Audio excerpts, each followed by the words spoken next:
enhancement of bilateral cooperation in different areas, including economy, trade, and energy, high-level exchanges, besides regional and international issues, also came up for discussion in this important interaction. The newly elected Foreign Minister of Canada, Ms. Julie, called the Foreign Minister on 13th of January. Congratulating his counterpart, the Foreign Minister looked forward to further strengthening of bilateral ties, especially in the domain of economy. Developments in the region also came under discussion. Foreign Minister Qureshi also held a telephonic conversation with the Foreign Minister of Indonesia, Her Excellency Retno Marsudi, on 19th of January, expressing satisfaction at the deep-rooted and fraternal relations between the two countries. The Foreign Minister underscored Pakistan's strong desire to further intensify these multidimensional ties across the entire spectrum. Foreign Minister Qureshi received Chief of Staff of Land Forces, Lieutenant General Asinda Fall of the Democratic Republic of Congo on 14th January. Foreign Minister highlighted Pakistan's Engage Africa policy aimed at enhancing diplomatic footprint and intensifying exchanges and trade with Africa in line with their focus on geoeconomics.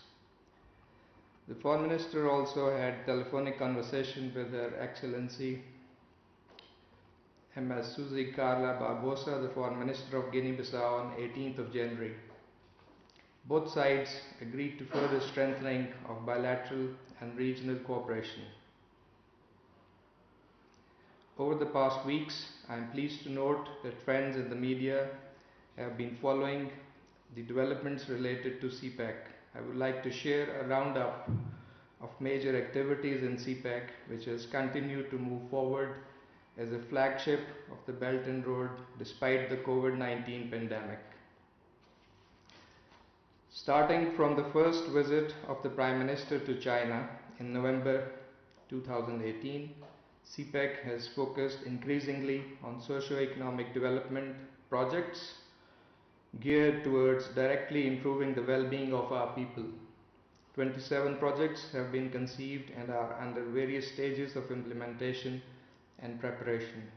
We have also expanded CPEC's ambit by including agriculture, science, technology, and IT cooperation. Meanwhile, work on major infrastructure projects has continued apace, and a number of new mega projects have been endorsed by the GCC of CPEC.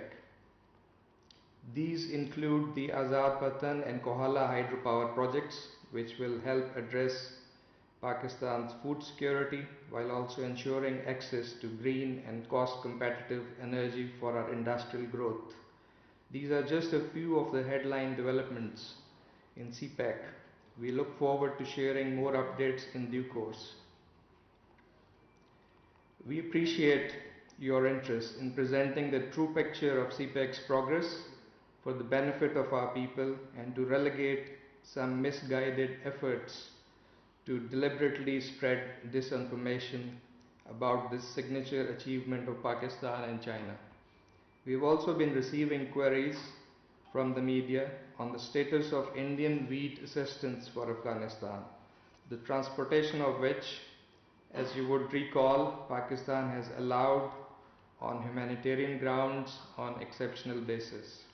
We have conveyed to the Indian side necessary details of arrangements put in place by Pakistan, and for about 3 weeks now we are awaiting further response from India regarding the date of dispatch and other information of the first consignment.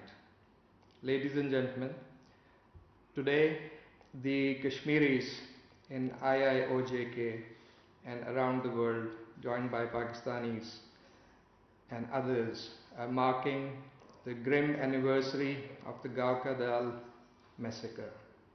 On 21st January 1990, Indian occupation forces had brutally martyred at least 52 innocent peaceful protesters in Srinagar for demanding freedom from Indian oppression. Pakistan stands in solidarity with the victims of this unspeakable crime and reiterates the call for bringing the perpetrators to justice. It is appalling, as it is condemnable, that even after more than 3 decades, there is no accountability for this cold blooded killing.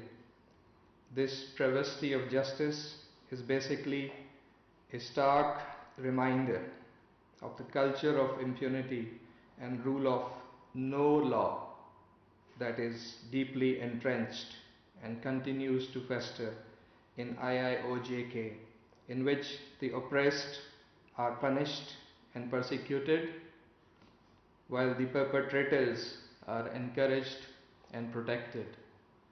For more than 7 decades, Kashmiris are the victims of India's state-sponsored terrorism, including gross and systematic violations of human rights and international humanitarian law, which have further intensified under the BJP-RSS combines Hindu Rashtra project, under which sinister anti-Kashmiri policies are also being pursued to change the demographic composition of the occupied territory.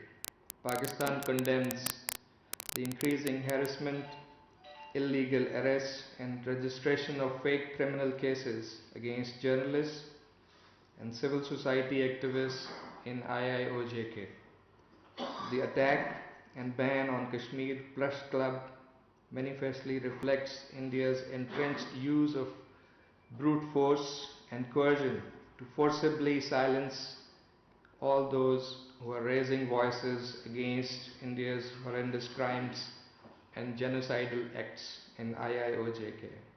It is encouraging that the international community is increasingly realizing the gravity of the situation in IIOJK, towards which Pakistan has been drawing attention all these years. You would have followed, for example, the Russell Tribunal on Kashmir held in Sarajevo last month, and the filing earlier this week of an application by a London-based law firm with the British police seeking arrest of Indian officials over their alleged role in war crimes in IIOJK. Reportedly, the law firm has submitted a report based on over 2,000 testimonials taken between 2020 and 2021, providing extensive evidence to the Metropolitan Police's War Crimes Unit, documenting how Indian military and civil leadership were responsible for the torture, kidnapping, and killing of activists, journalists, and civilians. It is self-evident that India can no longer escape international and legal censure for its rampant human rights violations in IIOJK, and we call upon the international community, particularly the United Nations and international human rights and humanitarian organizations, to hold India accountable. Let India also be reminded that its reign of terror and oppression can never weaken the resolve of the Kashmiris for the right to self-determination. Pakistan will continue to extend all possible support to our valiant brothers and sisters in Kashmir for the rightful pursuit of their legitimate struggle. I thank you, and I am ready to take your questions. मुख्तलिफ ममालिक के साथ दोतरफा ताल्लुकात और रवाबित के फ़रोग़ के लिए बाहमी राब्ते जारी हैं। यूएई में दहशत गर्दाना हमले पर यूएई हुक्काम से बात और वज़ीर आज़म इमरान खान की रूसी सदर पुतिन से गुफ्तगू इसी सिलसिले की कड़ी हैं। सीपैक पर भरपूर काम जारी है। कश्मीर के सिलसिले में बात करते हुए उनका कहना था कि शहदाए गाव कदल की 32वीं बरसी पर खराज अक़ीदत पेश करते हैं। तर्जुमान दफ्तर ख़ारजा आसिम इफ्तिखार की न्यूज़ ब्रीफिंग आप इस्लामाबाद से मुलाहिज़ा कर रहे थे। और इस वक्त वज़ीर आला बलोचिस्तान मीडिया से गुफ्तगू कर रहे हैं, आइए आपको दिखाते हैं। जो कि लोग महसूस करते थे, इज़्ज़त नफ्स का मजरूह होना, चेक पोस्टों में लोगों को रोकना। मैंने आते ही बलूचिस्तान गवर्नमेंट में पिछली दफ़ा 2018 में भी सारे चेक पोस्ट ख़त्म किए थे।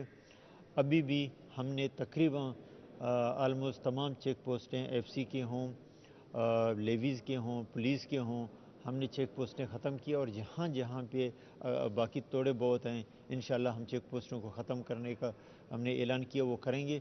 उनका मकसद ये है कि किसी को भी لوگ روکیں نہیں اور روڈوں پہ ان کو تکلیف نہیں دیں، اور ساتھ ساتھ یہ بھی ایک میسج ہے کہ چیک پوسٹوں کا ختم کرنے کا بلوچستان میں الحمدللہ امن امان بہت بہتر ہے، اور انشاءاللہ ہم اس کو آگے لے کے چلیں گے، امن امان کے معاملات کو، اور لوگوں کی ایک تو سیکورٹی دیں، ان کی لائف